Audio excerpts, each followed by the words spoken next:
It should be a terrific day's racing. The pace that's been set here during the course of qualifying is just unbelievable when you consider the changes that the Commodores have had to make to their aerodynamic package for this round. The top 8 guys have gone underneath Glenn Seaton's qualifying lap record, which was set here last year. This is the first round, as I mentioned, since officials rubber stamped that proposal to trim the Commodore undertray, and a lot of the teams have done that when they arrived here this weekend. They've shaved 100 mil off it, but it hasn't slowed them down during the course of qualifying. During the lead-up to this round, well, Russell Ingall was looking good. 2 wins in 98, 2 wins in 99, and many thought he was going to be the man to beat here after winning the 3rd race at Eastern Creek. He's a little crook this morning, got some flus, so we'll have to see how he goes today. During qualifying, though, many thought that Ford were going to be the team to beat, but in the end, though, Holden were on top.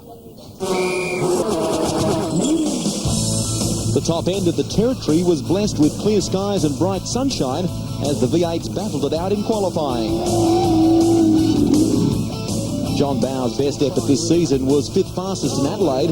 The Cat Ford Ace improved that stat at Hidden Valley. 109.04, that is a new qualifying lap record from John Bowers for the Hidden Valley circuit. Glenn Seaton set the qualifying lap record here last season, and the factory Ford driver was one of several to break it in 2000.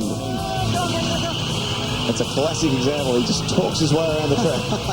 As the session wound down, the race for the top spot became more intense, the pole sitter's name changing every couple of seconds. The pole sitter, Greg Murphy now, the Kmart Commodore. Mark Larkham wasn't on pole, but he could claim the fastest speed time, clocking 262 kilometres an hour on the main straight. Russell Ingall equally as determined. He's really on the attack here. Paul Radicic had been languishing outside the top 10, but he rocketed up to 6 with seconds to go. Then Lowndes, who'd been struggling, jumped right up the order.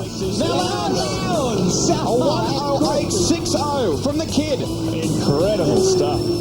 So this is how they'll line up for today's race. An all HRT front row and Holden's first ever pole at Hidden Valley. A pair of Fords with Glenn Seaton and John Bow on row 2. Garth Tander will start from position 6. Then it's Radicic, Ingall, Longhurst and Murphy that make up the top 10. A good performance by Paul Wheel, who starts 14th, and Brad Jones 15th. So there you go, an incredible time by Craig Lowndes, a 108.60. The man on pole position today, you must be wrapped. Well, we are. Obviously, we've had a bit of a voodoo curse on us in the previous couple of years, so it's great to start at the front row. Last time we were there, I've already asked the guys to start the engines about half an hour before we even start, just to make sure they get out there. But now we're looking forward to it. Obviously, being at the front, hopefully he's going to stay out of trouble. You copped a 15-point penalty over the incident with Paul Radicic at Eastern Creek. There has been a hearing here about the Craig Baird moment. What's the outcome of that? Well, I've been cleared on 2 accounts, and obviously the Paul Radicic one, I've been deducted 15 points. So I'm very happy to have it all behind me now. And obviously this weekend is what we're focusing on, and hopefully the rest of the year. Well, good luck and stay out of trouble. Thank you very much. Okay, the rest of the Three Stooges will move in now. Good on you, Neil. Done that one. Three Stooges. It's only 2 Stooges, unless he's got 2 heads, which is possible. Now listen, this is the first round where we've had to change the aerodynamic package. The idea was to try and, I guess, close up the competition between Holden and Ford. Do you think it's helped? Well, it certainly looks pretty close at the top there. Obviously, Mark and Craig have got something of a small advantage, but we haven't raced yet, so let's see what happens when we race.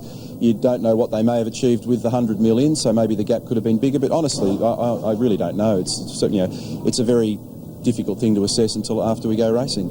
Scapey here at Hidden Valley. This is the 3rd round that we've had the new Bridgestone control tyre after 3 races. What do you think? Well, look, I think it actually works probably better here than the old tyre. I mean, the speed of the cars is faster, but it also feels like it's going to be more consistent, and actually I think the compound suits the surface better. It's been pretty good. I mean, I don't think it was probably as good at Eastern Creek, but I think surface for surface, track for track, it's going to be a better tyre overall. What about the surface you mentioned there a moment ago? There has been a little bit of break up here this weekend, hasn't there? Yeah, a little bit, but I mean, it's just so hot, and the cars, as Mark said, are going quicker than last year. They've got a lot of grip, so it's very possible that you might pluck a little bit of the road out here and there, but they have spent a lot of time and money on improving the circuit even since we were here last year, so they've done a great job with that. All right, and looking forward to today, an all HRT front row. Do you think you can sort of break the duck, I guess? Well, it's been a bit of a bogey circuit for us. You know, we've struggled a little bit. It's one of those places that I qualified 16th. Yeah, I know you look pretty disappointed. We've been to Winton for a bit, so the cars are certainly better on this track, on this surface. And, we'll see what we can do. If we get off the line, we'll be all right. Rusty, what's this stuff here? Did you miss your mouth? Thank you very much. Did you miss your mouth? Back to you, Billy. Thank you. Magnificent weather conditions here at the top end, and although it's only the 3rd time the V8 Supercars circus has travelled here to Hidden Valley, once again the people of Darwin have absolutely embraced this event. There's a huge crowd making its way into the circuit.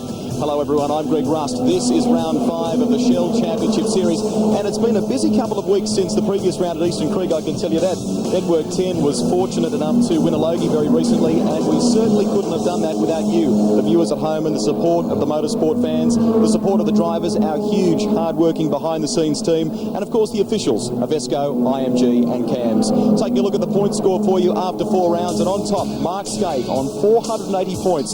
4 in behind him is Garth Tander, Paul Radicic, the first of the 4 drivers, on 395. Defending champion Craig Lowndes currently lies 5th in the series, and Russell Ingall, the enforcer, 6th. Russell Ingall, of course, I can tell you, had a great run here over the previous 2 years. He won the inaugural round here and took 2 race victories last season, but Barry Sheen, he's not too well today. Well, he's not. He's got some kind of flu bug, and the temperature is sort of 30, 32 degrees, and the last thing you want is the flu. You know, if you look at him, all around his eyes are all red and that. And this morning I had breakfast with Larry Perkins, and Larry's really pleased because he's got it now. But this place, the first time I've ever been here, if you ever get a chance, you've got to come up here. It's totally amazing. You see crocodiles, barramundi fishing, and it is, the hospitality is unparalleled. You know, from the time you come in the circuit, everybody treats you fantastically well, and it's my first time up here, and it's definitely not my last. I'd like Barry Sheen to have a good time. Let's take a look at them and how they finished after qualifying for you now. The top 10, and it was brilliant. The top 8 drivers going underneath the existing qualifying lap record set by Glenn Seaton here last season. It's an all HRT front row. John Bauer, good effort from him. That's his best of the season. A good effort also from Mark Larkham. Paul Radicic 7th. Longhurst and Murphy round out the top 10. Should also say a big congratulations to Paul Wheel and Brad Jones, 14th and 15th respectively. In the lead up to this round, officials imposed a change to the Commodore bodywork. They were told to trim 100mm off the undertray in a bid to even up the competition between Holden and Ford. And as Mark Oster explains, it's all going to plan. There's been a lot of talk lately about a performance disparity between the Ford and the Holden V8 Supercars, the argument being the Holdens maybe a little bit too fast for the Falcon. The officials have acted and they've slowed the Commodores down, and this is how they've done it. This is the front spoiler section of the latest VT Commodore, and I'll show you what it looks like underneath. This is what they call the undertray, but in fact it's more like an aircraft wing on the upside down. That is, instead of providing lift, it provides negative lift or downforce. The air flowing under the car goes across this wing surface here, and it actually creates like a vacuum that sucks the front of the car down to the ground to improve the front tyre grip. Now what they've done, the rule makers have taken 100mm out of the length of this wing. You can see the cut line there quite obviously. What that does is reduce the wing surface area, which reduces the downforce and therefore the grip on the front tyres. Has it worked? Have they taken too much or too little? Only today's racing will tell. Yeah, you're quite right. There's been a lot of controversy about those changes. Most of the teams electing not to get the grinder out and trim that 100mm off until they actually got here to Darwin. Also, too, Ford boss Jeff Pilates has been pretty public about his criticism of the way the officials have handled this whole process. Holden will actually get that 100mm back in time for Bathurst, and the Ford camp are none too pleased about it. We'll talk more about that during the course of today's telecast. The circuit here at Hidden Valley is a beaut. 10 corners, and of course it's characterised by that drag strip, the 1 kilometre long main straight. But to chauffeur you around and give you a flying lap, here's Neil Crompton in the Ford Falcon. Welcome aboard the world's fastest sauna here at Hidden Valley. The XR8 is an absolute steam bath today as we head down towards turn 1 at Hidden Valley. 2.85 kilometres. 10 corners on this track. Turn 1 is a 180-degree left-hander. Out of there in second, third gear, fourth, then fifth up through these high-speed S's. 210 Ks. Hard on the picks. Turn 4. Out of there, second gear up to third. Back to second for the hairpin turn 5. This is only 60 Ks, the slowest corner on the circuit. Up to third gear. Now, turn 6 is a little tricky. Kind of an opening radius. The car tends to want to oversteer a bit on the exit. Bit of a bump going up towards 7. Really complex part of the track here. As we make the run towards the final corner through the S's, you've got to really look after the right-hand rear tyre here, because you can imagine the heat and the constant turning left really gives the car some difficulty. Flat out all the way down the straight, top gear, 260 kilometres an hour. That's a hot lap of Hidden Valley. The top end really is a marvellous place, and we're revving up for all the action from race 1. That's coming your way right after the break. It's right here at the top end, and for Russell Ingall, will this be his day again? A hit out at Hidden Valley, folks.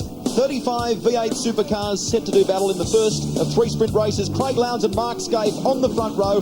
John Bow with a little bit of problems, which we'll talk more about shortly, in the Caterpillar Ford, alongside Glenn Seaton, Larkham Tander, Paul Radisich and Russell Ingall on row 4. Tony Longhurst and Greg Murphy start out of row 5. John Faulkner and Neil Crompton out of row 6. Craig Baird and Paul Wheel good effort that. 14th, Brad Jones, his strongest qualifying performance so far in the Aussie Male Falcon. Further back, Stephen Richards and Larry Perkins, row 9. Ellery and Cameron McLean, 10. Mick Donoher and Mark Poole out of 21 and 22. 23 and 24 is Dougal McDougall and Cameron McConville. Out of row 13 is Steve Reed and Paul Morris in the Big Kev Commodore. Rodney Forbes and Stephen Johnson. Steve's having all sorts of dramas with setup this weekend. He's right back in the queue. Anthony Tratt, Trevor Ashby, Paul Romano and Peter Dillman. And we've got word that Larry Perkins is having some sort of drama with the Castrol Commodore. Can't start the car. Well, they just made an engine change just before the start of this race. They had a pretty high mileage. Oh, there he is there. Got it going. Yep. How quick did they change that engine, Mark? Mark and I watched it. It's like quite incredible. 35 minutes. Incredible. The engine had something like 3,500 racing Ks on it. And they had apparently some sort of failure inside. They changed the engine. I think it was in the space of about 45 minutes. Quite incredible. Unreal. We've really got this engine changing very quick in V8 Supercars now. Work our way through the in-car cameras that you'll be looking at today. Brad Jones in the Aussie Mail Internet Racing Machine. CUB in-car camera, bringing you all the drama and excitement from aboard that Ford. And Bradley, as I said before, having his strongest qualifying performance this weekend, so the James team really getting their act together in V8 Supercar. From one Ford to another, the Ford in-car with Glenn Seaton. 4th will start today, the man who up until yesterday held the qualifying lap record here, but that was smashed by no less than 8 drivers. The enforcer, Russell Ingall, on Walker in-car camera. He got held up on his fast lap yesterday. And he's sure the car can go quicker than his qualifying performance would represent, so we could see some fireworks from Ingall in the Northern Territory today. We saw out the front of Ingall's Commodore this man, the Rat, Paul Radisich, the Shell Helix in-car, aboard the Dick Johnson Racing Falcon. He will start in grid position 7 for the first of today's races. And Mitre 10 Ford, the Mitre 10 in-car camera. Strong qualifying performance from Mark Larkham. 5th on the grid, showing a lot of speed. Larkham could be one to watch this afternoon as the cars take the grid. There's Radisich behind. Radisich too. Not really happy with the setup on the car. He can't quite get the cornering balance the way he wants it. We just have to watch JB with he's apparently lost one cylinder, so just keep your eye on him, because it's going to hold Larkham up, Radisich and Longhurst. So he was certainly shaking his head before there, Barry. They had the bonnet up for quite a while they were sitting on the grid, and it doesn't sound like they've been able to cure that problem, whatever it is. So a big disappointment for the Caterpillar Ford. Despite the 100mm reduction in front under tray for the Commodores, that front row of the grid has a very familiar look to it. 2 red Commodores. I reckon they should stick some lead in there. As we get set for battle, Holden versus Ford here at Hidden Valley. A Holden front row, 2 Fords on row 2. 35 cars and 18 laps. We are away. Lowndes and Scaife, the drag race. But turn 1, Bow gets a good start, which is quite a surprise. As the field streamed out towards turn 1, Mark Scaife has taken the lead from Lowndes. Look at this. The jostling for position between Ingall and Larkham and Bow. Bow has dropped right back. Yeah, John Bow's very careful on this opening lap when they're fighting for position. If he is running on 7 cylinders, he's going to have an obvious power disadvantage. I'm not sure if the crew have been able to fix it. We'll have to watch his progress as the race continues. That's Paul Morris there out in the dirt. Yeah, it doesn't look like JB's car is going too bad at the moment. Well, hopefully they've been able to cure that misfire. That's a rotten time to drop onto 7 cylinders. Oh, we've had a spin in the background there. One of the Kmart cars, that is Stephen Richards, who's gone around. That's on the lead up to the terrace hairpin where we are now. You can see Bow on the exit there. Little tentative. Russell Ingall looking for a move down the inside. Does he get it? Oh no. Yeah, it looks as if JB's car is still off on 1 cylinder, because he's definitely holding Ingall up there.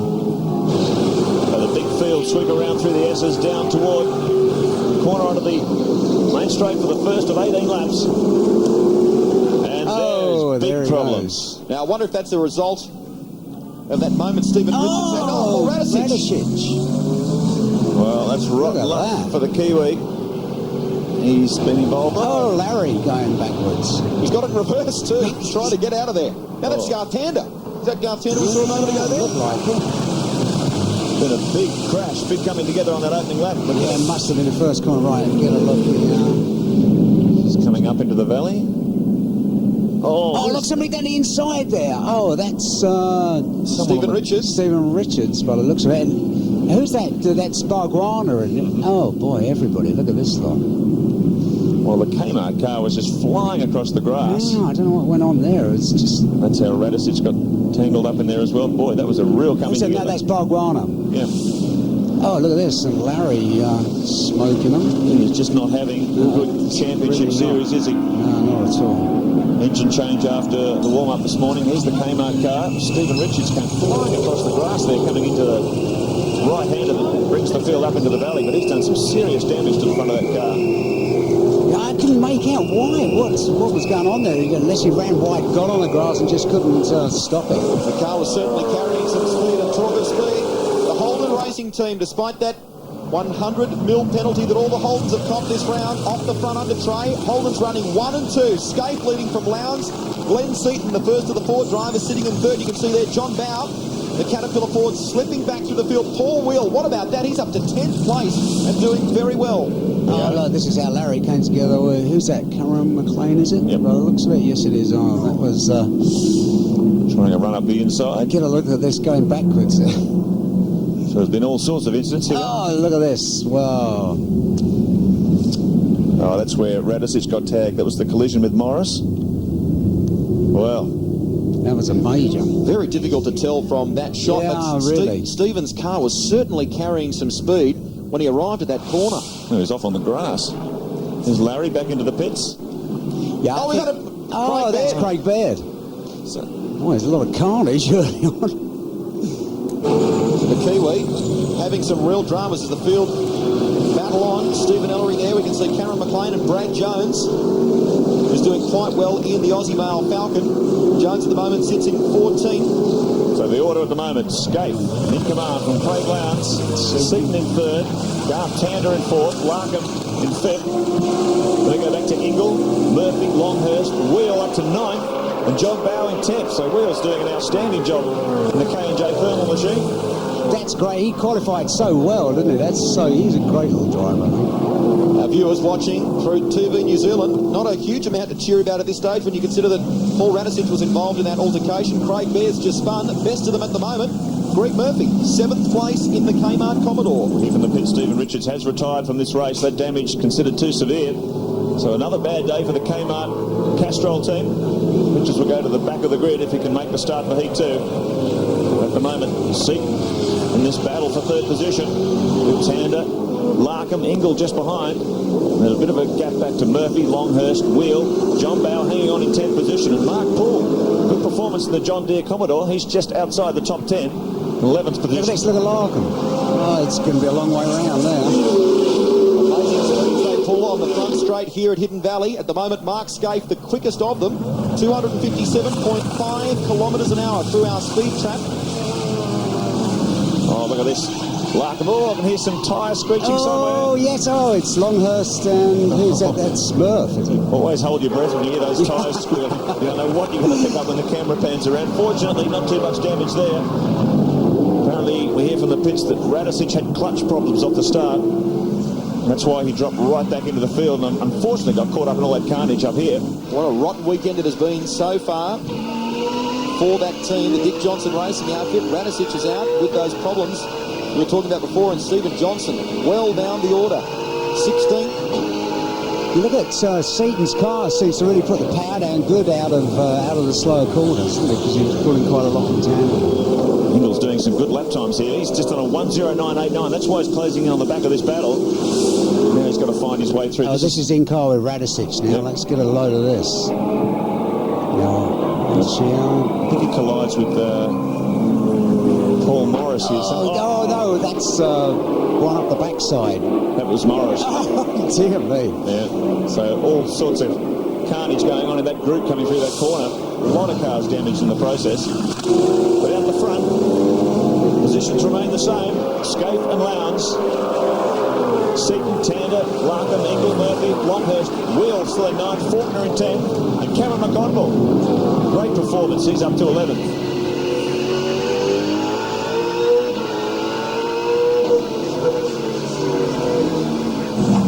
Right there. Oh, look at this, look. Yeah, it's a real freight train. We were riding there a moment ago with Glenn Seaton. This is the battle for third. Tander in behind him. Larkham doing a terrific job. And there's Russell Ingle, the enforcer. The man who finished first in the third race at Eastern Creek. And this has been a happy hunting ground for him in the past. Oldham Racing Team still in command. They've been very fast throughout practice and qualifying. The Fords, though, trying to track them down. Doesn't look like that sport modifications have any effect on their speed at the moment. Actually stretching a little bit of a gap there. 1.27 seconds, the gap from Lowndes back to Seaton, who's under fire from Garth Tander in the Valvoline machine. Larkham in 5th place, so this battle remaining static. Ingle, though, stuck in behind them. And it's going to be very, very hard to overtake around this layout as they come up toward the valley section once again. Hard on the brakes. Swing hard right. Glenn Seaton, good strong performance from the 35-year-old. Originally from Sydney, now based himself for many years down in Melbourne. And leading the Ford attack in Hidden Valley this afternoon. Biggest mover on the circuit at the moment has got to be Stephen Johnson. Started 28th in this race and now sits 14th. He said he was going to be on a charge. He would have been helped, I guess, by some of these threading his way through that carnage on the opening lap. He did well, as we saw in that in-car shot before, to avoid his teammate Paul Radicic. Have we lost Paul Wheel?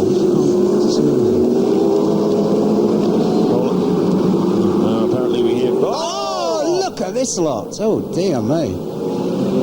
There's damage to the front of Pool's car. You can see this wheel there. Oh, right. Cameron McConville taking evasive action. It looked as though it's Romano's car. Romano, yeah, definitely. Look at that's Romano's. Oh, dear me. That's his spoiler. He's got Romano's spoiler pegged in the front of the car. That shows. If you ever wanted We'll have to laugh. I mean, if the officials ever wanted that's any very dangerous. They need to stop that. That's really... It's the sort of thing you don't really want to carry around with you. Not really the best aerodynamic assistance, no. So threw into the pits. Oh, boy. Well, what a race this first one has turned out to be here at Hidden Valley. Plenty of action. Take a closer look at just what happened there. Get a load here, right. It looks like Paul Wills touched Romano up the backside, the looks of it, and then that's quick detachable spoiler there. Well, Neil Crompton, McConville, Trevor Ashby and Steve Reed all taking good evasive action. Let's have another look. Trying to get... Yeah, it does. It looks as if Paul Will just tapped the back of Romano. Look at the chain reaction this sets off. Oh, look at Crompton. That was a bit of Houdini. Cameron McConville just sneaking through Nick Donoghue in the repaired TDK Ultra-Tune machine. So unfortunately, we hear Paul Wheel is out of the race after a great opening stint up in the top 10. Now it looks as though Glenn Seaton is gradually reeling in the Holden Racing Team. The gap has narrowed, or so it would seem.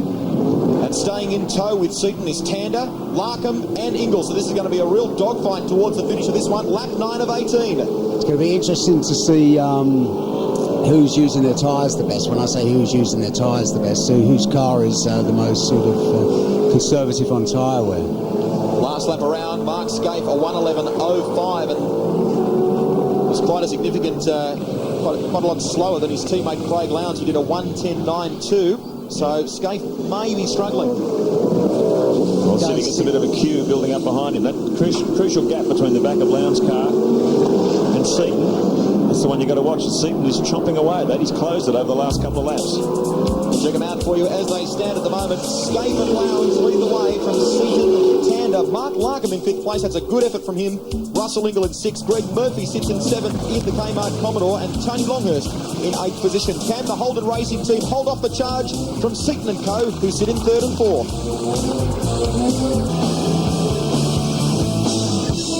Nice to have you with us here at Hidden Valley as we continue race 1 of round 5 of the Shell Championship Series. Holden Racing Team 1 and 2 on the road at the moment.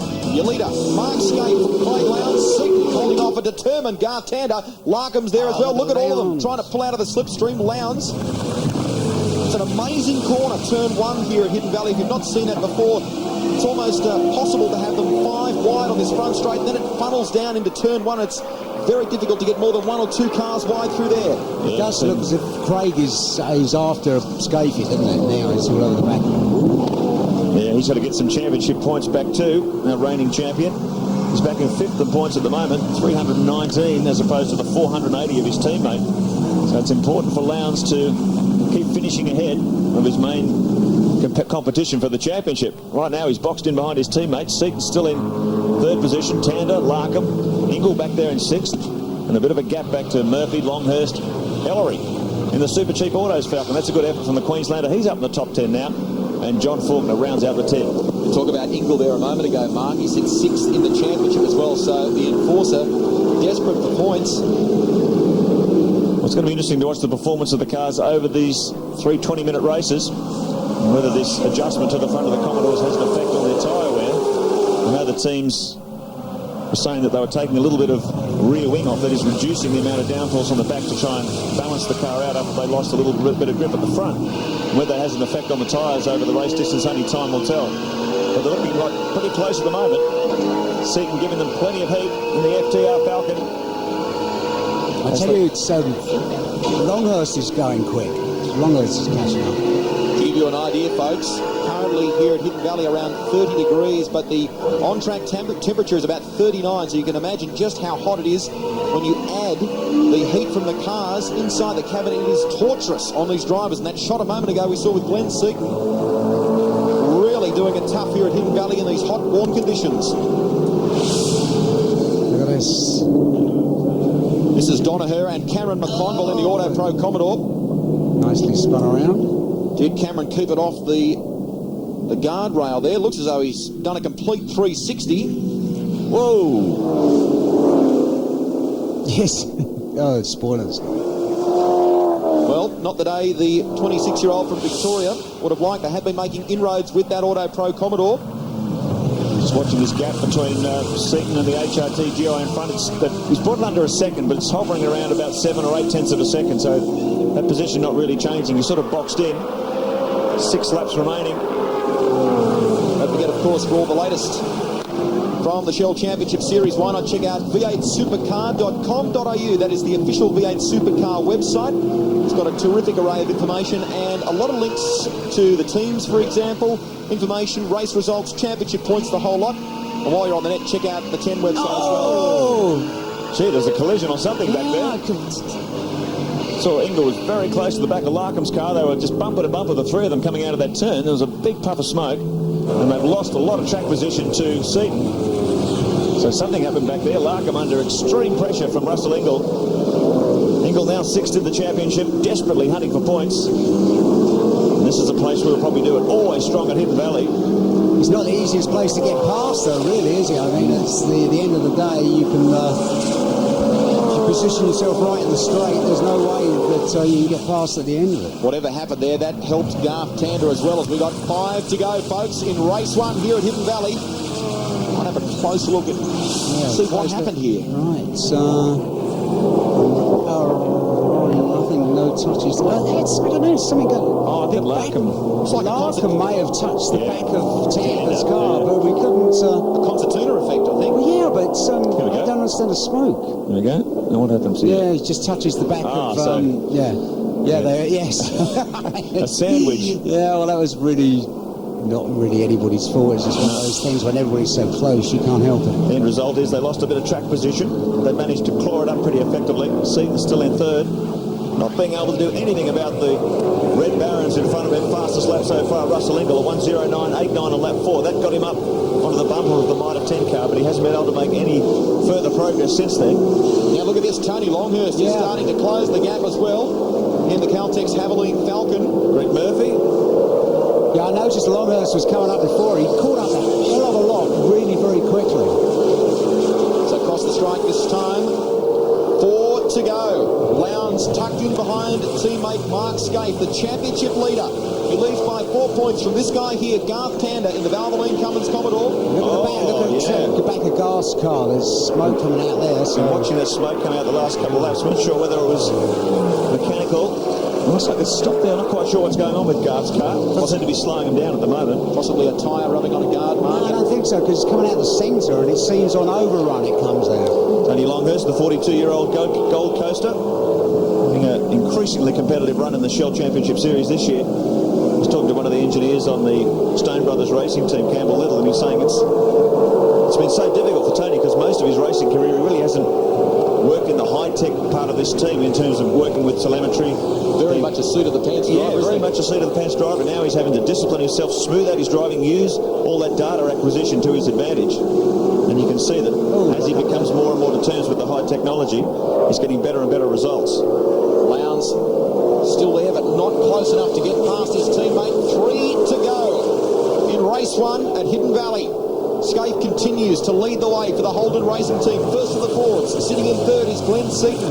Then it's Tander, Larkham, Ingle, Tony Longhurst 7th, Murphy 8th, Stephen Ellery 9th. That's a great drive, and Faulkner completes your 10.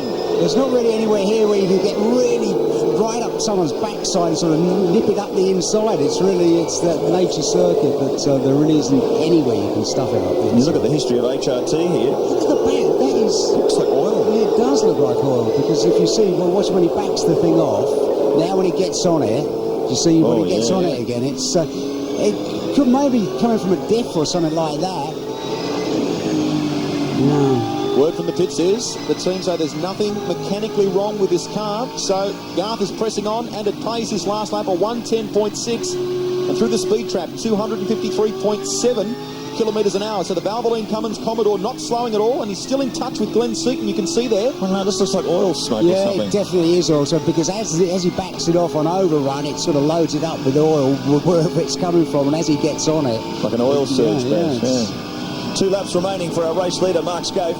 Craig Lowndes still in second, Seaton in third, Tander fourth, Larkham, Ingle, Longhurst, Murphy, Ellery, Faulkner. That's top 10 staying fairly static. I mean, you look at HRT's record at the Hidden Valley, it's always been a bit of a bogey circuit for them. Well, they've cured that this year. Very fast throughout practice and qualifying, and leading Heat 1.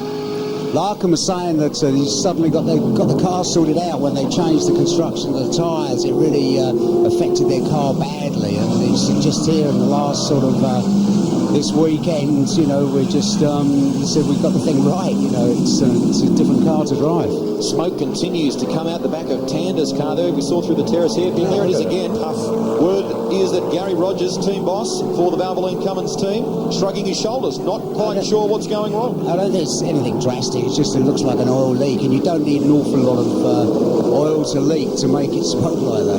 Look at how close Lowndes is now. They will get the last lap board this time around as they come over the start-finish line at Hidden Valley. Still not close enough, though, to make a move. He tries pulling out of the slipstream, but there, a graphic shot of how far back he is.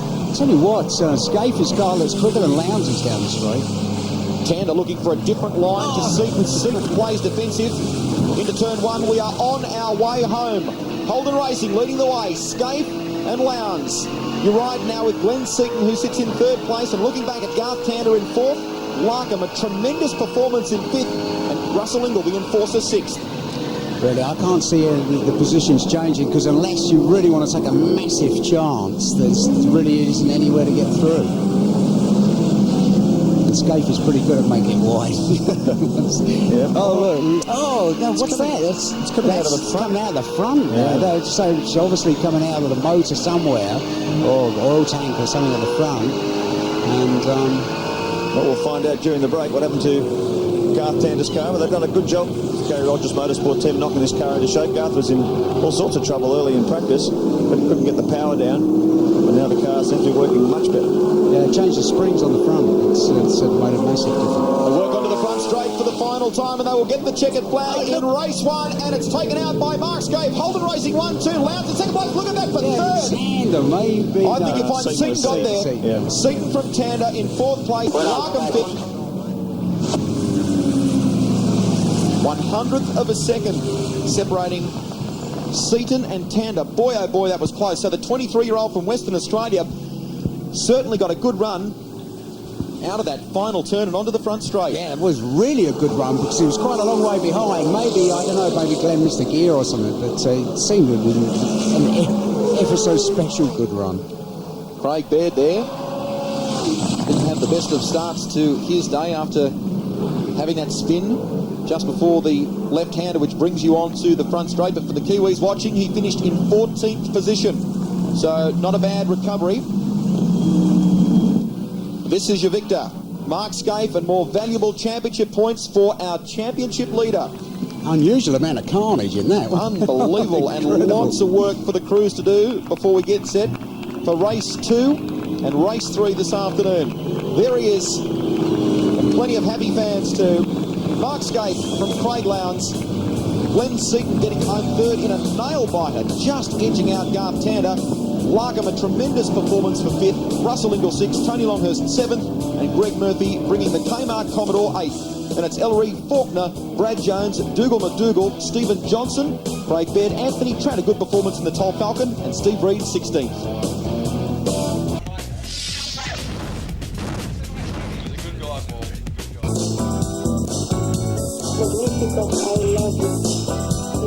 Welcome back to Hidden Valley, and this is just some of the carnage from race 1. You can see there Stephen Richards gone, so too Paul Radicic after that coming together with Paul Morris, and Jason Bargwanna as well, another unfortunate casualty. As we get set to go for race 2, another 18 laps. Let's have a look at how they finished in race 1, and a couple of standouts there for you. Stephen Johnson all the way from 28th grid position up to 13th. And what about Anthony Tratt in the Toll Express Falcon from 29th position to 15th? John Bow, a dismal day after that, or start of the day, I should say. Some problems there for him. He dropped from 3rd to 21st. And Paul Radicic, courtesy of that crash, down to 32nd place. Interesting quality down the back there, isn't it? Look at that charge. Paul Wheel, Larry Perkins, Stephen Richards, Radicic, Jason Bargwanna, who broke a wheel in that collision with Stephen Richards. So there's some quality right at the back of the pack. Should see a real charge here in Heat 2. I don't know about Hidden Valley. It's more like Hitting Valley than in the first one. So this should provide plenty of interest. Let's go down trackside now. Here's Mark Osler. Well, the first of the Fords home in Heat 1, Glenn Seaton. No HRT have had their wings clipped, but they're still flying pretty strongly. Yeah, there's no doubt about that. And no, I'm really happy with that result, especially at the start of the year where we were. And to be coming back now, it's great. But it's tough trying to catch them blokes and really when the cars are so equal as they are. It's very difficult to pass too, and it's probably only a couple of areas at the end of the straight I actually had better brakes than them, I think, or unless they weren't trying, and probably just punch out of the corners they were just that little bit better. On first impressions, do you think they've taken enough off the Holdens, or it doesn't seem to have affected them that much? Well, this isn't an aerodynamic circuit, and I personally don't know if it's aerodynamics, but probably at the result you'd probably say no. Best of luck for the rest of the day. Thank you. There he is, Glenn Seaton, after finishing 3rd in race 1, and here he is in action, in fact, right here at Hidden Valley, and you too can have one of these in your home. 1-800-888-321, $195 plus postage and handling. So for the Ford fans, something very, very nice for you. Holden's on the front row once again for the second of today's 3 sprint races. Very warm conditions here at the circuit. Scaife and Lowndes, Seaton and Tander, Larkham, Ingall, and Tony Longhurst and Greg Murphy on the 4th row. Stephen Ellery, good job. John Faulkner up there too. Brad Jones, Dougal McDougall, Stephen Johnson, a great effort from 28th. Craig Baird, Anthony Tratt and Steve Reed. Forbes and Crompton on row 9. 10 is Ashby and Donaher. Bow and Heath back on row 11. And Smurden and Imrie on row 12. Yeah, Bow had an injector wire fail of all things. Mark Paul, Cameron McConville, Cameron McLean, Paul Romano. Paul Wheel has got a lot of work to do there. Larry Perkins, Stephen Richards, all sorts of trouble. And Paul Radicic, terrible accident. And at the back of the grid, Peter Dillman, Paul Morris, and Jason Bargwanna. More practice for that reverse grid race in Canberra for Bargs. Everybody's saying how difficult it is to pass here, and I think you're going to find that after the first race, everybody's realised that the first corner here, into the start of this one, is going to be really a nightmare. It's going to be very surprising, I reckon, if everybody gets through unscathed. Despite all the accidents in race 1, we have a complete field for the second race. 35 cars and another 18 laps. The V8s, the revs rise. We are set to go racing in the second of the day, the second heat. Will it be Lowndes? Will it be Scaife? Or will we see a change up front? Away we go again. And it looks as though Lowndes has got a great run. Faulkner, like a bullet, has moved up through the field as well. Look at Tander. He's gotten past Seaton, so Tander in third place now and hounding. Mark Scaife down into turn 1. John Faulkner on the outside of the Team Asia Online car. Made a good start too. There he is. Just around the back of Russell Engel's car. As this big field sort themselves out through turn 1, up toward the valley for the first time. Let's hope we don't have a repeat of the scene we saw in Heat 1. Well, that's so far so good. It's first lap. Oh, look at Stephen Ellery. Oh, that looked like it was all going to end in tears. Brief bit of contact with Dougal McDougall and shades. What looked like for a moment there, shades of race 1, but everyone's gotten through there A-OK. Great run for Stephen Ellery in the Super Cheap Autos team. Up in the top 10, he finished 9th in Heat 1. Let's hope he can keep it together. There's Tony Longhurst in the Caltex Haviland Ford. Good consistent run at Hidden Valley so far. Let's see if the Queensland veteran can move up a couple of places before this one's over. Look at that magnificent sight. Big crowd in here, Hidden Valley. Oh! Stephen Richards again. And that's Mike Emery. Yeah. So, unfortunately, back in the pack there. Plenty of elbowing going on. Everyone jostling for position. And poor Stephen Richards comes off second best once again. The field now back down towards turn 1. Look up the back there. We've had yes. some massive dust guard there. Now, I wonder if someone's gone off or... I think if you only need someone to go off in the dirt there, and it kicks up a lot of muck. So. John Bauer charging through the field. Yeah, I was talking to his engine builder, Alan Draper. They were shattered after that Heat 1. It's the old 20-cent part failing, you know, a wire, electrical bit of wire that goes to one of the fuel injectors is shut down. And the car was only running on 7 cylinders. It's just incredible how that can happen to you. But the car now powering along. Stephen Richards, yeah. Oh, just a touch on the inside. Look at the damage on the front of Bargwanna's car. I wonder if there was contact there. This Radicic trying to make up. Look at the body of Bargwanna's. Yeah. So there's been all sorts of biff and barge further back in the pack. Well, it's definitely not Radicic's weekend. Nor is it Jason Bargwanna's either. He has been in the wars so far this weekend. His teammate, Garth Tander, doing a good job in third place in the second of the Valvoline Cohen's Commodores. There he is. Order at the moment, Scaife and Lowndes. The Red Barons doing it again. Tander in third. Certainly 4 minutes back to Larkin. Ingle, Longhurst.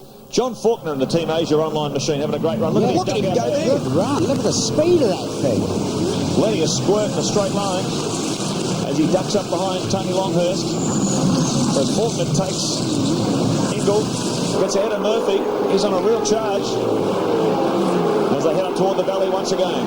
I don't know, it looks like Ingle might have a bit of a problem, you know, because he's definitely slowing. Well, he was you see, because Longhurst is, and they're Emery's just got by him too. You're quite right, Barry. He was in 7th place. Definitely going backwards. Coming down the front straight there, but he's lost a lot of positions and has now dropped outside the top 10. There is Tony Longhurst, currently sitting in 6th position in the Caltex Haviland Ford. Russell is definitely dropping back, so the Enforcer, who has enjoyed so much success here in the past at Hidden Valley and loves the place, is not having an enjoyable second race of the day. Did reasonably well in race 1, finishing inside the top 6, but is dropping back through the field. Longhurst is so pumped when his car, he says loves it. You know, driving the first one, he made up a lot of ground. And well, it's been a great start to the season for the 43-year-old Queenslander. I think he's the most experienced driver in this field now. This is his 140th championship start. So really starting to come together. Oh, dear me. Cameron McConville in the Auto Pro Commodore. He was, look, he's come off with a very fast section of the circuit down through the S's. So we're not sure how he ended up there, but look at the damage. I think he's got a... Apparently someone hit Ingle. Now, I wonder if that's a very quick part of the circuit, so possibly Cameron may have arrived there in all that traffic and perhaps not seen Russell. Yeah. We'll try and have a look at a replay and get a closer look at that. So that's rotten luck for the 26-year-old Victorian. Looks like he's Auto Pro Commodore. Yeah, he's kept it off the wall, though. Doesn't look like it's too badly damaged. Let's have a look at that, Baz. Yeah, I'm just looking here. Whoa! Dear me, that's... trying to cut it a bit fine? Well, just trying to get in, stay right in nice and close so to get a decent line. Now, watch you on the right-hand side. That was a major impact. He was lucky he kept it off the wall, too. Yeah. Lucky not to roll it. Quite surprising, actually, because Ingle didn't move out or anything. It was just looked like Cameron was just keeping it really tight in. I don't know. Working here from the pictures, the front right tyre is punctured on Ingle's car, and he's out of the car. So, as you said before, Greg, normally a happy hunting ground for Russell Ingle. 2000's turning into a disaster at Hidden Valley. This is really going to the wheel to pieces, isn't it? Yep, this is really going to hurt his championship chase. 50-degree track temperatures. Plenty of temperature up here in the Northern Territory this time of the year. The locals will tell you it's actually a bit chilly as far as they're concerned. Oh, JB, what a day. Well, he has been charging on. Oh, look at this. McLean and Heath, yep. Managed to get out of that one okay, but John Bauer's having a wretched day. They finally fixed that problem. He was on a charge. Now he's come off the track. He's gone right to the back again. Boy, oh boy, what a tough day. Now, word we hear from the pits is that Ingle had engine problems, apparently. That's why he slowed down. Not quite sure of the cause. Tony Longhurst, the quickest man on the circuit at the moment, a 109.87. So the Caltex Haviline Ford going exceptionally well. He sits in 6th place, just in behind Mark Larkham. Glenn Seaton sitting in 4th. A trio of Holdens up front, Scaife and Lowndes, the Holden Racing Team 1 and 2, and Garth Tander, the 23-year-old, who led the opening 3 rounds of the championship. He sits in 3rd place, and he's very hungry for points. They had problems with a gearbox selector plug coming out during the course of race 1. It leaked oil all over the place. Thankfully, he nursed it home. Look at this battling going on here between Poole and Donoghue. Oh, Bradley Jones is up well up. 11th place, yeah, he's just outside the top 10 in the Aussie Male Ford. So continuing their progress, the Jones brothers. It's good to see. A little bit further back in the pack, McDonough, Sheldon Helix replay. That's JB, yes. Well, just locked her up on the back. The problem is when you're trying to make up from the back end of the grid, you're trying as hard as you can. You're trying 11 tenths and you go in everywhere as deep as you can. And you're your own worst enemy, really. But there's nothing you can do about it. Man who's carrying the most. So look at this. This is McLean and Heath. A bit of a racing incident there, but at the top of the tree things remain the same. We've seen it all year. 2 Holden Racing Team Commodores and Garth Tander. There's been the odd blip in the statistics, but really these 2 teams have dominated proceedings so far. But Glenn Seaton sitting in behind there. He's just got a sniff of the lead. It looks like Glenn's car's just got a bit of top-end speed on Tander's. Fastest man on the circuit in terms of our speed trap, folks. To give you an idea, down that 1 kilometre long drag strip or main straight, 259.6 kilometres an hour from Craig Lowndes. The kid sitting in 2nd is getting the most in terms of top speed. This is Glenn Seaton. The Ford in-car camera shows you the way around Hidden Valley. Look at the flame coming out of all 3 Commodores there on the exit of the terrace hairpin. Now you imagine you're sitting there where Seaton is. If he was right up behind Tanner, there's no way you can chuck right up someone's backside and then sort of nip up the inside there because just the nature of the circuit. They've got a gap, these 4 now, on Larkham and Tony Longhurst, who are continuing to battle in 5th place. Tander is desperate for points. He made that quite clear to us between race 1 and 2. He really wants to try and not let Scaife get too much of a gap coming into this round. There was 4 points separating those 2. And would be desperate to get back on top of the point score. Look at Longhurst. That was coming from a long way back as well. Yeah, the Queenslander's really on fire. Had a very good start to the season. He's 7th in the championship points at the moment. But it's incredible when you think his last championship win in the Shell Series was right back in 1992 when he was driving a BMW. That's incredible. It doesn't seem that long ago, does it? He's had a long drought. 78 races as we go. Oh. And Rodney Forbes. Forbes, the man coming off 2nd best on that one. Double tap. Double whammy. Well, Mick Donner has been involved in a bit of fisticuffs throughout the day. And Rodney Forbes. That was going to end in tears, that one. Paul Romano must have had his heart in his mouth for a second there. Well, look at this attack from Tony Longhurst. Continuing to monster the back of the Mitre 10 Falcon. Tony's been a real speed freak in many ways right throughout his life. A former bridge-to-bridge water skiing champion. He's raced cars for many years. He just loves it. Won Bathurst back in 1998 with Thomas Mazzera in a Ford Sierra. He spent a lot of his formative years under the guidance of Frank Gardner with the BMW factory team. And I guess, as I said before, he feels like he's come from a background of being a real seat-of-the-pants sort of driver. Now he's having to re-educate himself, redevelop himself as a driver to take into account all this data acquisition and back to school. Yeah, back to school for Tony Longhurst. But he's showing by the performance here that he is slowly coming to grips with making this Caltex Haviline Ford work for him as he gets all over the back of the Mitre 10 Ford. This is the battle. I think we've had a change up front here, Mark. It looks as though Tander might have gotten around Lowndes. He's done it. Garth Tander. So now the 23-year-old has moved around him. He did it up towards the terrace hairpin there. Brilliant move. We could just see it in the background of our shot. Got around Lowndes. So he's now in second place and chasing the man who is just ahead of him in terms of the championship point score. So a real battle for the lead in terms of the series happening here now. He certainly has come on Tander, hasn't he? I mean, he's really the cream now, absolutely. So a very important championship round. Let's have a look at this. Oh, Craig ran wide. Just ran wide, maybe missed a gear or something. Going in, you know, and just that's all you need to do. And that unfortunately, is what the chance that you need, because you can only hope stay right up close to somebody and force them into a bit of an error, and that's about it. Well, Craig was very close to Garth there on the exit of that turn, and made it quite clear this morning he wanted to stay out of trouble this weekend. He copped a 15-point penalty for that altercation with Paul Radisich at Eastern Creek, and they had a hearing for his involvement with Craig Baird at Eastern Creek as well, and he's lucky enough to walk away without a penalty on that one. So Lowndes at the moment staying out of trouble in third place. Tander in second. Scaife is leading the way. Seaton in fourth. Larkham, Longhurst, Faulkner and Greg Murphy. They are the top 8 in race 2 here at Hidden Valley. Can Mark Scaife go on and win another one? Find out right after the break.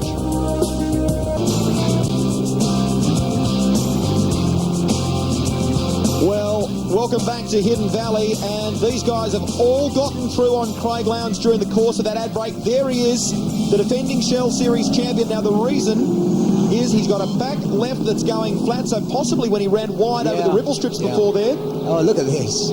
Yeah, I reckon you're right, Sir Greg, because he ran wide and you turn the thing in and then make the back come round a bit, and it's amazing, isn't it, when you think of the success that this man has had. In 2000, just all sorts of things going wrong with the car. And there's another one. Hidden Valley, look at him trying to hang on to this car, get it back to the pits as fast as he can to get another wheel on and get out to the action. Whoa! What's he doing? Here we go. No, he's trying to get in the pit lane. I was a bit worried he was going to get the wrong angle of missing. Isn't it amazing, guys, how his fortune has just turned around? 2000's been a funny season. Let's see if we can hear the pits. Maintaining that strict 60km/h speed limit.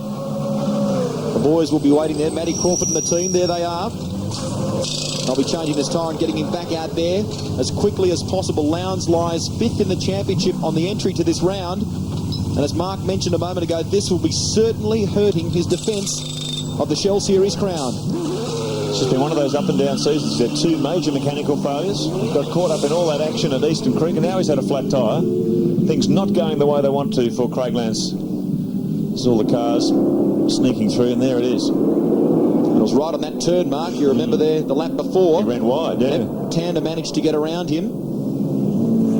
And that curbing, which when you walk the circuit and have a good close look at it, can in parts be quite abrasive. So when you get sideways like that as he did, possibly that's what's brought it undone. Yeah, I would say it wouldn't surprise me.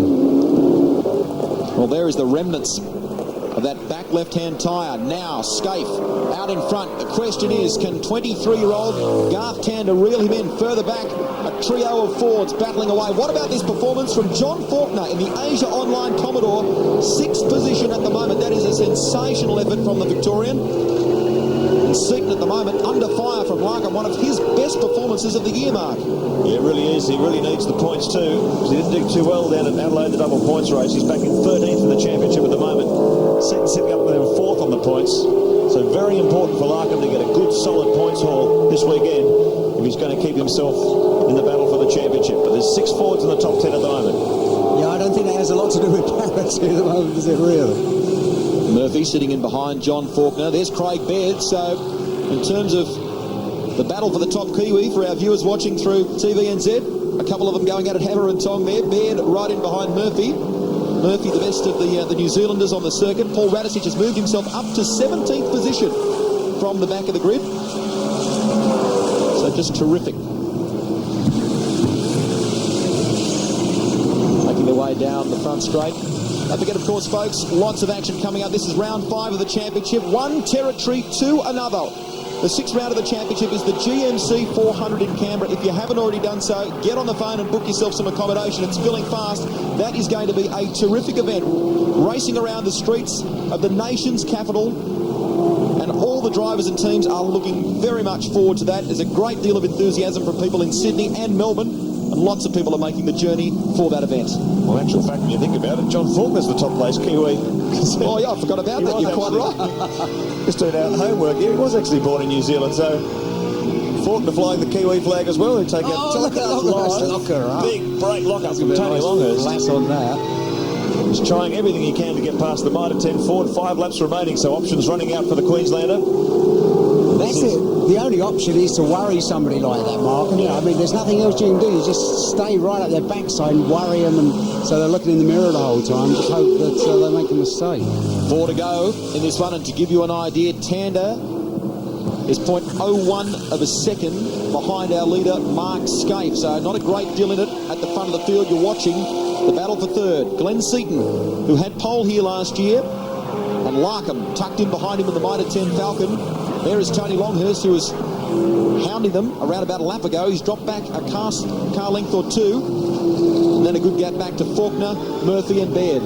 Mark Scaife's lap times have been remarkably consistent, just hovering around in that low to mid 1 minute 10 second bracket. When you consider he qualified in a 1:08.6, it's the race pace has been all day so far. Looks like the tyre consistency remaining the same if those lap times are any indication. A 1:10.53 from Scaife, 1:10.79 for Tander. So those two lead Commodores have been hovering around that pace for most of the journey. The Craig Lowndes fans, he sits 25th on the road at the moment. Now let's have a look at this replay. Oh, yeah, boy, Lowndesy, yeah. Oh, dear me, well, Lowndesy should have really got out of the way and let Lowndesy go, really. It's Alan Heath there. Oh, dear. The screen. Oh, just kissed the tyre wall. Trying to get out of the way of Lowndes. There he is.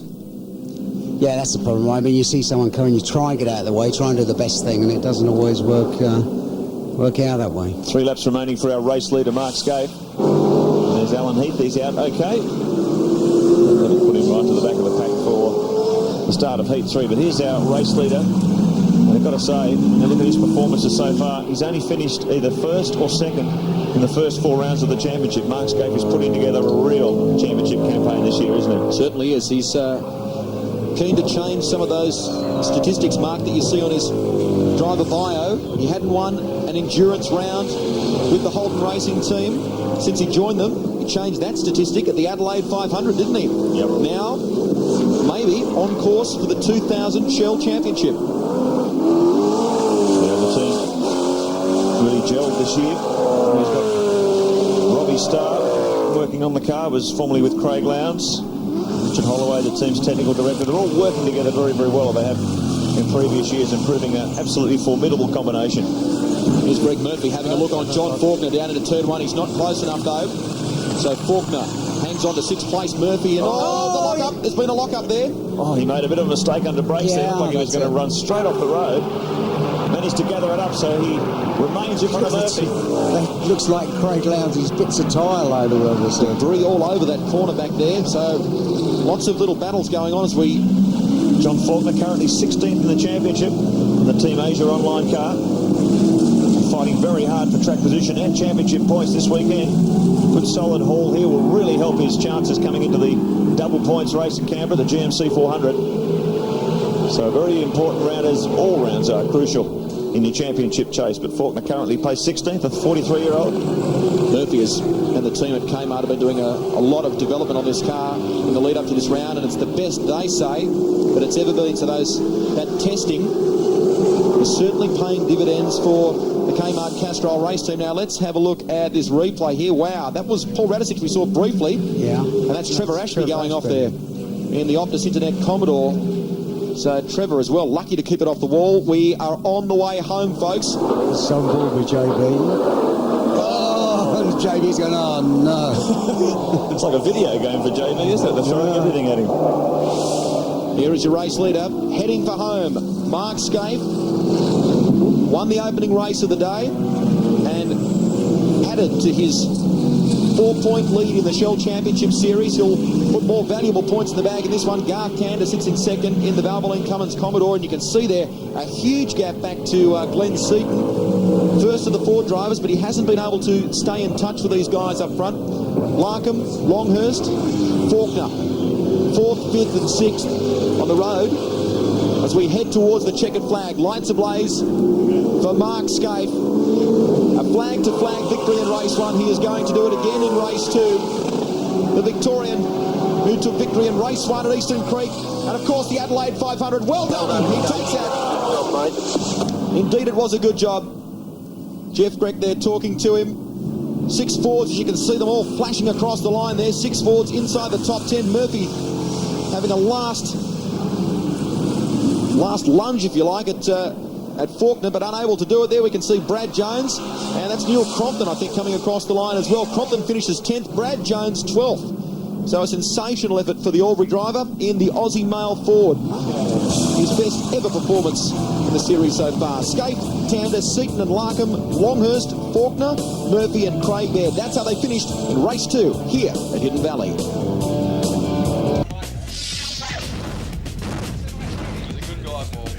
Racing team may continue to dominate the racing at Hidden Valley, but Tony Longhurst, you're moving up the order. This is a very impressive performance. Yeah, well, look, we were strong at Eastern Creek, but it's been quite a learning curve for me to join up with this team. I've had a few bad habits, and communication is strong now. It's just a great team to be with. You're doing a great job out there. The team is obviously gelling very well, and this is your first year with the team. It's quite impressive. No, it's great. It really is good. You know, the Commodores have still got about 10% bigger undertray than what we've got, which is a huge advantage. I don't understand why the sport doesn't level it out, so we've got the same width wheels, same weight cars. If they trim the undertrays up, I'm sure we could give HRT a run for their money. Best of luck for the rest of the day. Thanks, mate. Thank you. Ford really has some terrific cars in their fabulous FTE range, and here's a chance for you to put one of them in the garage at home. Prize, so make sure you enter early. Time now, though, to go trackside. Here's Barry Sheen. Yeah, I'm here with Cameron McLean. Now, Cameron, is it hot enough for you out there? Mate, it's real hot out there. The drivers don't like it, the cars don't like it, and the track doesn't like it. You know, it's only going to get hotter this afternoon, So last year, your top privateer, everything was going fantastically well, and you've been struggling a bit this year. Yeah, last year we did go really well. The Privateers Cup was great, but the level of competition has just lifted again. It's it's hard to believe, but each year it seems to get better and better, and it's harder. And we're struggling a little bit, but we're making progress, and we'll get there.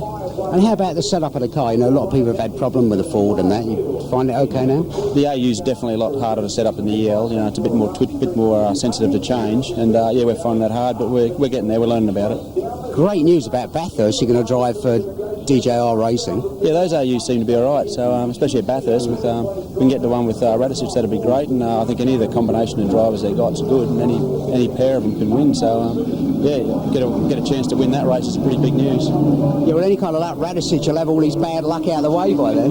He's doing a good job this weekend, isn't he? So yeah. Yeah, next year you're running a two-car team. Yeah, we're running Rod Salmon in the lights this year at for the lights round, running his EL for him, and we're looking at developing with Damien White, myself in a car, and Rod Salmon in the lights. Yeah, so if that all comes off, it'll be good, and we've got some sponsors we're looking at and talking to. So you never know what might happen. It could get bigger and better. Well, as it stands now, this series professionalism is quite incredible, isn't it? Well, that's right. The way Cochrane's talking, the way they want it to go, and what they're looking at, it's getting more and more professional. As I said, the competition's getting harder and harder, and it's only going to get worse or better, whichever way you look at it. And you got to lift your game. You need two cars to compete properly. Great. Best luck, Cameron. Thanks, Barry. See ya. What's your most embarrassing moment? I actually shot a TV ad for mine at 10 in the Formula Brabham, slid off the track on cold tyres and crashed into the director's car. Most embarrassing moment, skimming rocks on a puddle in school, and I went over to retrieve the rocks, and one of the guys tried to skim his stone and smacked me in the head and gave me 3 stitches. No, I'd say one of them would have to be leading the warm-up lap at Bathurst in 96 and pouring down the rain back in the wall, so pretty embarrassing. My most embarrassing moment would have to be primary school, grade 5. I was dacked by this girl, Wendy Atkins, and I've never gone out with tracksuit pants in public again.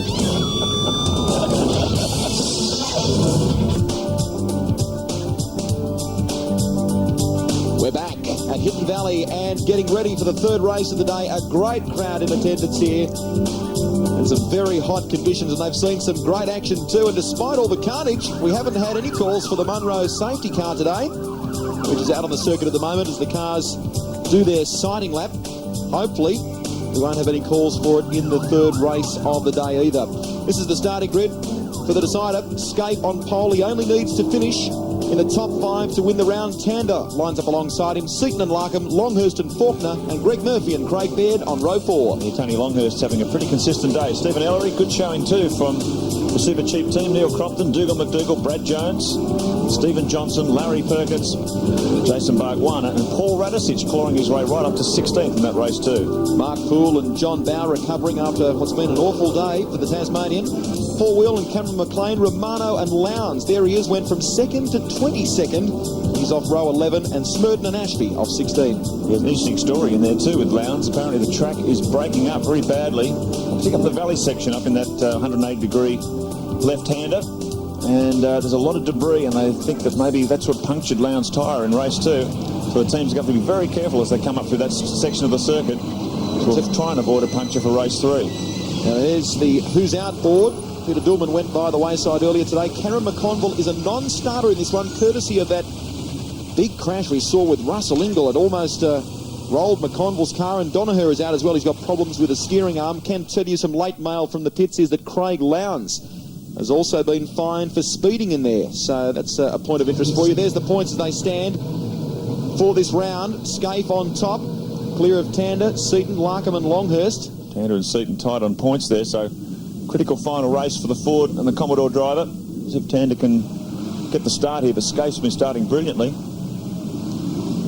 He really is on form this year. He's finished no worse than 2nd place, Mark Scaife, in the opening 4 rounds of the championship. Looking like a winner here. He really is putting together an incredibly strong 2000 campaign. I reckon the dark horse is Longhurst in this, because he's fired up, there's no doubt about that. These are the 2 title contenders on the front row. 16 points separate them in terms of what they've earned today and where they stand in the championship. Scaife on pole, Tander eager for points, and a pack of Fords in behind them. We get set for the 3rd race of the day. Who will get the jump? Will it be Scaife or Tander? Tander. Great start from the youngster, the 23-year-old from Western Australia. Lights him up, and he has taken the lead. Scaife under a lot of pressure from Larkham as they work down towards turn 1. Faulkner, a brilliant start up alongside. There's contact there's a barrier. Yep, that's Longhurst. He's had contact with Ellery. Stephen Ellery. Oh, wow, Stephen Johnson's managed to get through there as well. Now that's cost Ellery, who had a brilliant performance in race 1. That's costing Ellery. Paul Romano. Yeah, dear me, again. Paul Romano in a tangle there with one of the Optus Commodores. Oh, he's having a terrible season, isn't he? He's really 33rd in the championship. He really needed some good points here to get onto the grid at Canberra. He's really struggling throughout this weekend. They head up into the valley for the first time. Nose to nose, bumper to bumper. As the field sorts itself out down toward the S's, there's Paul Romano. There's damage to that rear end. Look at the axles. Yeah, he's broken the axle. They've had a rotten weekend. They were meant to get a new engine from New Zealand, but to fly it here to Darwin created all sorts of dramas. It's currently sitting on the dock in Malaysia, believe it or not. So they've had a rotten weekend. So Garth Tander gets the jump on the Holden Racing team. In the final heat here at Hidden Valley, can Tander bring it home for the Valvoline Cummins? Says, look at the gap he's got on the Mark Scaife machine as they come across the start-finish line for the first time. Paul Radisich. Looks at smoke off the front right. I think he's got a tyre pumping there. Oh boy, he's got it going. Oh, gee, this is going to be tight through here. I hope the flags are being waved. I'm sure the yellow flags are waving, and drivers getting in a single file. Just hope no one's caught out there. And that's Steve Reed, who is parked there very precariously in the Optus Commodore. Look at Morris taking evasive action. So too Bow, Anthony Trapp, all of them trying to get around him. Goodness me. I bet he's sitting there gritting his teeth. I'll bet he was. He just can't get that car started, so he's stuck in a very vulnerable situation. Fortunately, the field will know he's there, and we're ready for him next time around if he's still stuck there. Look how close Seaton gets up behind the back of Larkham's Mitre 10 Ford. Oh, one of the Bargwana. So he's had a wretched day, broken wheel after that collision earlier in the day. He really has been struggling. Let's have a look at the replay, Baz. Oh, look at that, JB up the back of, who was that? Now they were all taking evasive action for Steve Reed. That is down in turn 1. Everyone was braking late there. Bow brake. In fact, this is the opening lap, in fact. Right, now look at the back there. There's John Bow there. Now watch, who goes right up in the air? That could have been Bargwana, I think. Everyone slowed up for Stephen Ellery, obviously. Wow. And right underneath that car. The rear wheels off the deck. So, drama upon drama. We always see it at Hidden Valley, particularly at that turn 1. It's the end of a 1 kilometre long straight. But this huge field trying to funnel into this very narrow turn. Oh, no. Oh, Radicic is saying, what have I done to deserve Unbelievable, isn't it? He came into this championship round 3rd in the point standings. He really needed a strong points haul to continue the fight against Scaife and Tander, but he's broken something on the steering there, that front right. Oh, yeah, look at that. That's very damaging for Paul Radicic and Jason Bargwanna as well. But here's his teammate Garth Tander fighting back in this championship as he takes the fight right up to the Holden factory team. Larkham in 3rd position, Seaton up behind him. That is John Faulkner having a very competitive outing, the Team Asia Online Commodore. Then it's Longhurst, Crompton up in 7th, Baird, Murphy, Jones in the top 10. Bradley Jones having another consistent run in the Aussie Mail Forward. Flash under our camera, building up to 260 kilometres an hour before they break hard for turn 1. There's Paul Radicic out of the action.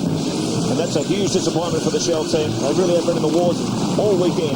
Keep an eye on this battle for 5th place at the moment. Faulkner coming under all sorts of pressure from Tony Longhurst. In the Caltex Haviline Falcon up in front, though. Look at the gap between Garth Tander and Mark Scaife, who sits in 2nd. Larkham, that is a terrific performance from the Queenslander in the Motor 1040. Holds out Glenn Seaton, the first of the Fords. Mark Larkham doing a sensational job in 3rd, and Faulkner a great performance. Look at Seaton trying to get down the inside here in the valley part of the circuit. Wow, that was close.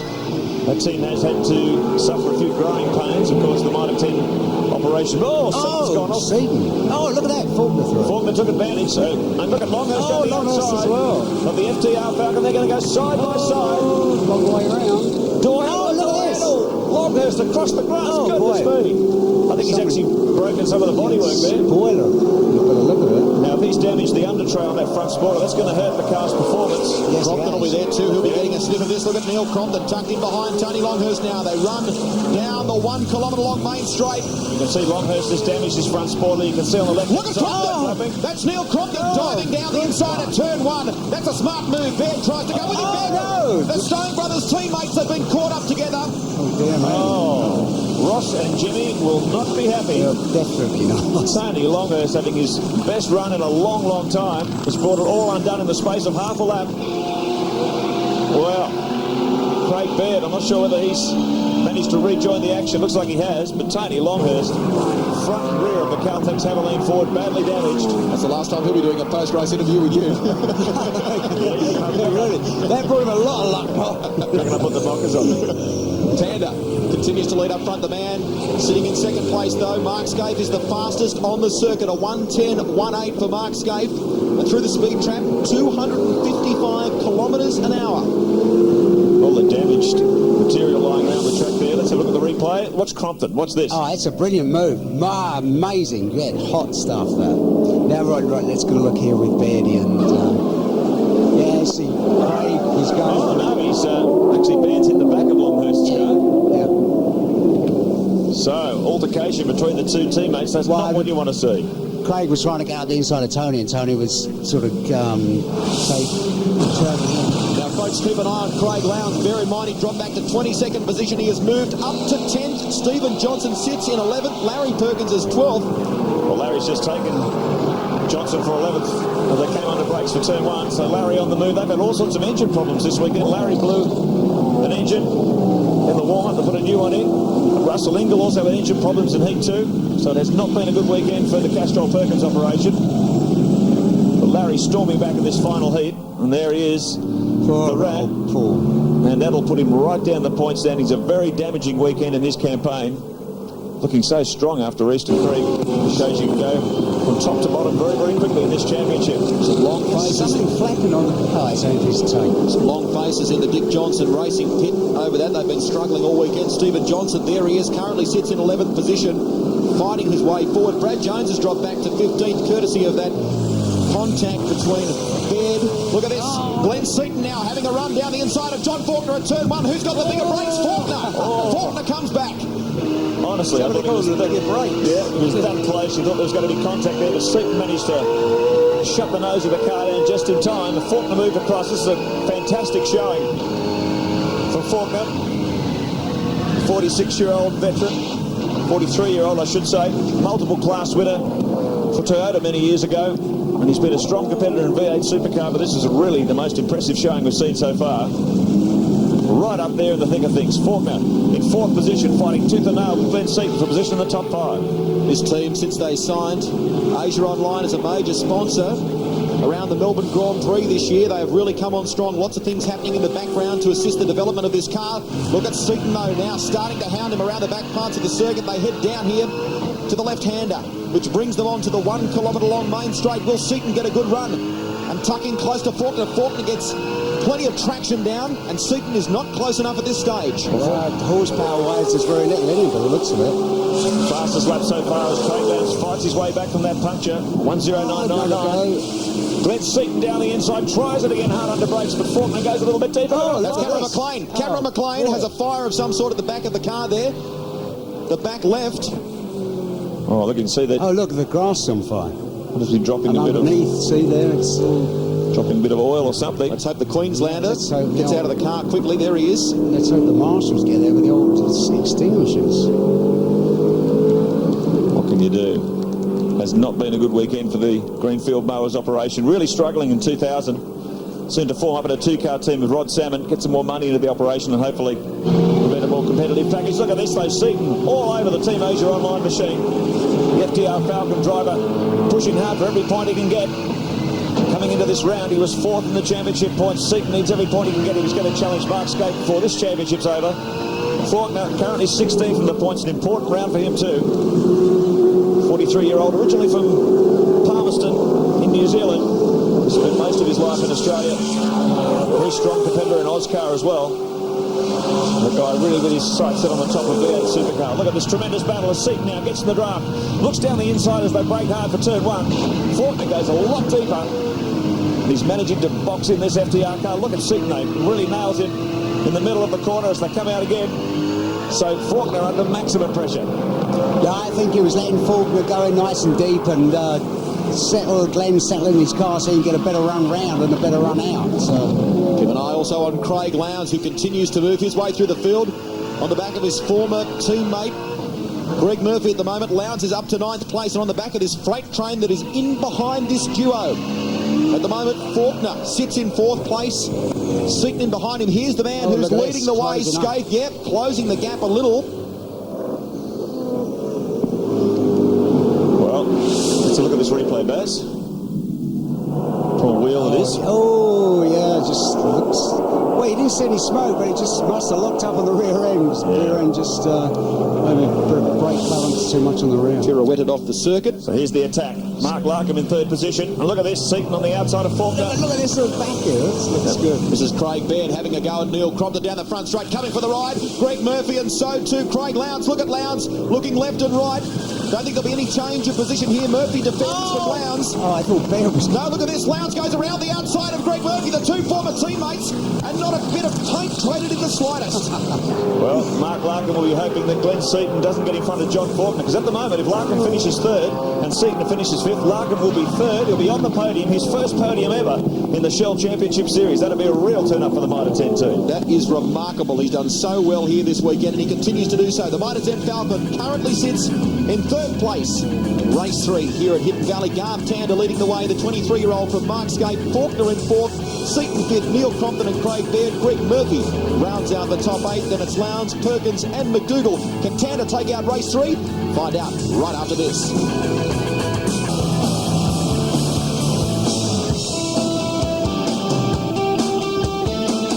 Welcome back to Hidden Valley. Garth Tander leading the way and possibly on course for his first championship race win of the year. 7 laps remain in the 3rd one.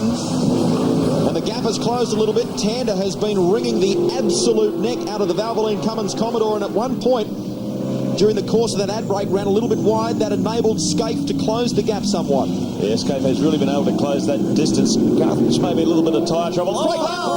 Lowndes. Wow.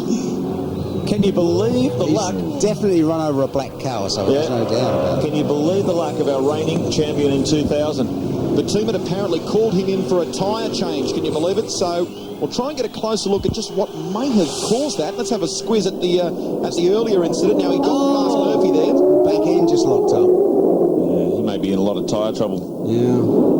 This track breaking up. A lot of these tyres are getting a hard time.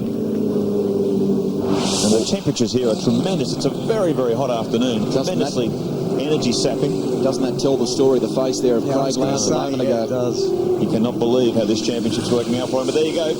Seaton in front of Faulkner now. Oh, look at Baird. And look at Crompton too. He's having a good run. It's about time. He's got some luck, isn't it, really? Yep, so Crompton inside the top 6. Now, this is the second off for Craig Lowndes. Same thing again, back end locking up. That's like his tyres or... Well, you've got to give him some sort of credit. That was a remarkable fight back from 22nd position, and he got up as high as 8th. Yeah, but that's the second time he's backed it in. He's got some problem with his rear brakes, or he's got no grip on the rear tyres or something, because the car looked very unbalanced under brakes for someone of Craig Lowndes' calibre to lose it like that. Yeah, it definitely looked like there was so much on the rear, wasn't it? But Neil Crompton now, up in the top 6, fighting off a determined Craig Baird. Greg Murphy having a very competitive run for the Kmart Castrol team. They have struggled, really struggled for qualifying pace throughout the first rounds of the championship. You'd have to say with Scafie's good. I reckon Scafie's going to struggle to get past Tander, because Tander's pretty good under pressure, isn't he? And, well, Tander hasn't had a heat win this year. This will be his first heat win for 2000 if he can bring it home. But Scaife applying more and more pressure. He's still got a few laps in which to do something about the leader. But there's Seaton, Faulkner in 4th, Crompton, Baird, Murphy, and just behind them Larry Perkins. Great fight back. He's up to 9th, and Ingle in 10th. So the Castrol team have had a pretty hard day mechanically. Quite a lot of debris laying around everywhere, so it's amazing actually there's not more punctures.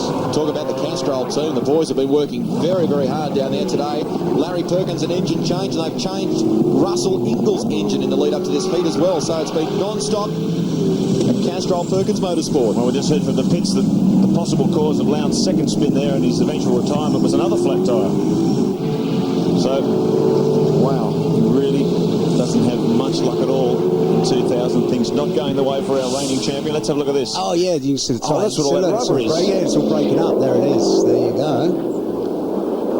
Okay, that was when he was coming out of the spin at turn 1. Look at this now. Scaife closed the door here. So things getting tight at the top end of the order with laps counting down. 4 to go. Tander under all sorts of pressure from Scaife, looking for his 3rd win of the day. Nothing in it at the moment as they exit turn 1. Yeah, well, Scaife was clearly 7/10 of a second faster on that previous lap. Tander, I'd say, is in tyre trouble. Yeah, I was going to say, it looks like Scafie's tyres are in better nick than Garth is sliding all over the road. He's been catching some remarkable high-speed slides. He's really pushing this car as hard as he can go, but once those tyres are past their use-by date, it's very, very hard to hold out a car that's got tyres in better condition. It's a vicious circle as well, because the harder you try, the more the thing slides around and the more it tears in pieces. Well, you've got to remember too, it's quite warm here, 33 degrees temperature, but on the circuit 44 degrees. So all this hard work from the drivers, coupled with that hot temperature, is now taking its toll.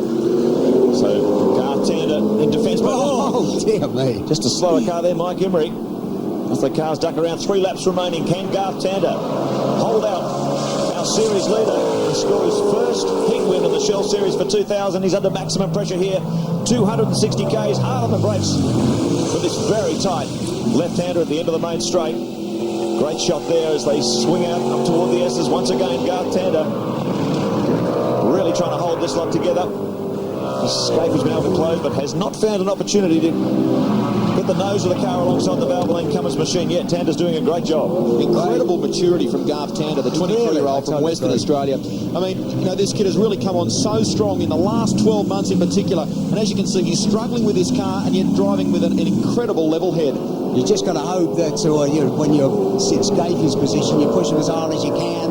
They run in just a little bit deep, but I don't know, he's been good. Even though he's been sliding the car around, he'd appear to be in trouble because Scaife was able to close the game. You look at his last lap at 1:10.59, Scaife at 1:10.74. He's got his pace is still okay. Look, Scaife looks like he's dropping off the pace a bit now. So we're not sure what's going on here, but whatever has happened, Tander has responded to the challenge. 2 laps remaining for the 23-year-old Western Australian. Scaife is definitely dropping back now. Well, it's been such high-pressure driving. Look at the damage to the Caterpillar Ford. Well, he qualified third fastest Ford this weekend, and look at the way his weekend has ended. It started with a misfire on the warm-up lap of the opener of the day, and it has just gone downhill from there. Very.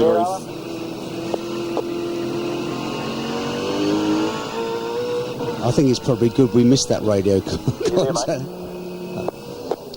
Change of position further up the order. Yeah, I lost the power steering at the end of the straight. Is that hooked up to the water pump, is it? Yeah, it is, mate. So there you go, that answers that. Get the nav, look at the black smoke coming out the front, make sure nothing's on fire, please. It doesn't look like anything's on fire there, but that is obviously the problem. The power steering has completely gone in that car. Craig Baird has moved past Neil Crompton to take 6th place. This is how they stand. Tander, Scaife, Larkham, Seaton, Faulkner in 5th place, Baird in 6th, and it's Crompton, Murphy, Perkins and Russell Ingall rounds out the top 10. They will get the last lap board to go this time around. So Garth Tander headed for his first heat victory for season 2000, and Scaife, all he's got to do is stay exactly where he is and he will win the round. Well, this is a very even contest. That last time around there was just a 10th of a second in it, so Tander has responded magnificently to this challenge from Scaife. A few laps ago he was all over. It looked like Tander may have been in serious tyre trouble, and he has responded very, very strongly, and he could bring this one home. The first victory for Tander in 2000 in a Shell Championship round. Well, he was so fired up for it too when they arrived and started doing practice here yesterday. The car had an electrical gremlin. They have had a few dramas sorting this car out. Bear in mind in race 1 they had a plug come out of the gearbox and it started leaking oil, one of the selector plugs, and it looked a bit tentative for him. He managed to nurse it to the line, just getting to 4th place. But this is going to be his first heat victory of the season. The 23-year-old from Western Australia is certainly looking good. This is going to tighten things up too. If they finish the way they are, Tander will only be 12 points in arrears of Scaife in the championship points. So that really is, the season started off this way, a battle between Gary Rogers Motorsport and the almighty HRT. And now we're into round 5 and that battle's continuing. The 23-year-old headed for the checkered flag and his first heat win of the season. Well done to Garth Tander. He flashes the lights at the Valvoline Cummins team. Well done. The youngster takes out...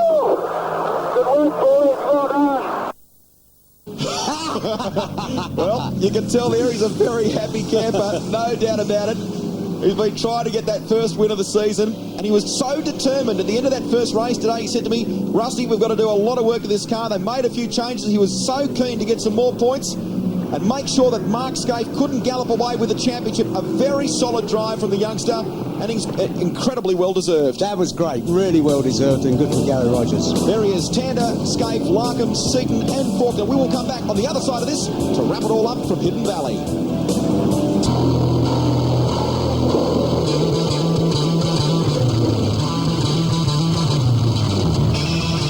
Almost N for N for Jason Barguana, and what a day it's been for John Bowe as well. But at the end, the man who finished on top of the third race was Garth Tander. A tremendous performance, edging out Mark Scaife. Mark Larkham, well done. And Glenn Seaton as well, a tremendous performance. You can see a couple of other standouts there. Neil Crompton doing very well, and both the Castrol Commodores getting inside the top 10. Right now, though, let's go to Mark on the podium. Well, the V8 Supercars return to Hidden Valley, and the Northern Territory Government and indeed the fans made a big round of applause for supporting the V8 so magnificently. A great show at Hidden Valley this weekend. Well, in 3rd place today, a good performance. The Fords weren't quite there this weekend, but they're staying right in the thick of this championship. Put your hands together for Glenn Seaton. Well done. That's the 2nd podium in 2 rounds. That's a pretty good way to start pulling those points together. Yeah, it's actually, we finished 3rd on the last 3 rounds. We didn't get on the podium in Adelaide because we didn't finish the last race in a good position, but we're making a habit of this. I just want to go a little bit further, and hopefully we can from Canberra on, because Canberra's going to be a great circuit for all of us. But thank you to Ford and Ford Credit, Mobile, and also Thermo King, and all my sponsors and all the guys on the team. They've been working pretty hard to get us back on pace. Congratulations, Glenn Seaton, becoming a real force in the Shell Championship in 2000. Sure can see some strong performances from him as the season progresses. Well, in 2nd place today, a fantastic fight in the 3rd heat, and indeed his first Shell Championship Series heat win for 2000, Garth Tander. When we were watching Scaife close in on you there, we thought your tyres were shot, but you managed to respond pretty magnificently to that challenge. Yeah, I made a couple of mistakes, and Scaife managed to catch up, so I just put the head down and managed to pull a small gap so I could conserve on that last lap. But thanks to our guys, we had to completely re-engineer the car after what was slapped on us with that 100 mil. And thanks to Valvoline, Cummins and Holden, all the fans here been sensational, and we're looking forward to the next one. Yeah, it should be. It's a great fight. You're now only 12 points behind Scafie. You had a bad round at Eastern Creek, but things have turned around here. Yeah, it's good to be back up here after what happened at Eastern Creek, and the guys are doing a sensational job. The car's got great pace, and we're looking forward to challenging all the way to the end. Garth Tander, ladies and gentlemen, put some money on him. He's going very strongly in 2000. Right now I'll call on Ross Brady, the motorsport manager for Shell, to make the presentation to our overall winner today. And isn't he putting together a strong championship? Mark Scaife! Where are you going to put all that stuff? Well done, Scaife. We were saying before, you have finished no worse than second in the opening 5 rounds. That is a way to build a very strong campaign. Well, obviously, our consistency last year wasn't that good. We had a couple of really bad rounds, and we thought this weekend might have been a bit of a bogey round for us. We qualified 16th and run 5th last year, so the guys done a great job. The cars are much better. We've tested at Winton, and really, hopefully, if Ipswich and Winton aren't still those drama tracks, we'll be half a chance. And just quickly, Canberra, the GMC 400, what a great meeting that's going to be. Well, we're looking forward to it. I think everybody in pit lane is, but if it has the sort of atmosphere of this place, this is like Adelaide. Hats off to everyone here that have come out and supported us, and certainly Hidden Valley have done a fantastic job for the weekend. Put your hands together, folks. The winner of round 5, Mark Scaife, Holden Racing Team Commodore. The Holden Racing team's first round victory here at the top end, and the Scaife steamroller continues. He's on top of the championship points, 596. As Mark said, 12 clear of Garth Tander, who sits in second place. Glenn Seaton, courtesy of his efforts here today, has moved up into third place. Paul Radisich had a dismal day, dropping to 4th. And as we go back further through the order, Craig Baird moving up. John Bow, a rotten day, qualified 3rd, but is now back in 12th in terms of the championship standings. Well, Barry Sheen, what an absolutely amazing day in terms of the carnage we saw on the track. Incredible. You've got to hand it to Tander. He's the only guy that consistently can take it to the HRT guys, and it's like a sort of David and Goliath, isn't it? Gary Rogers Motorsport against the HRT. But great weekend's racing and fantastic support up here from everybody. Well, plenty more racing coming your way right here.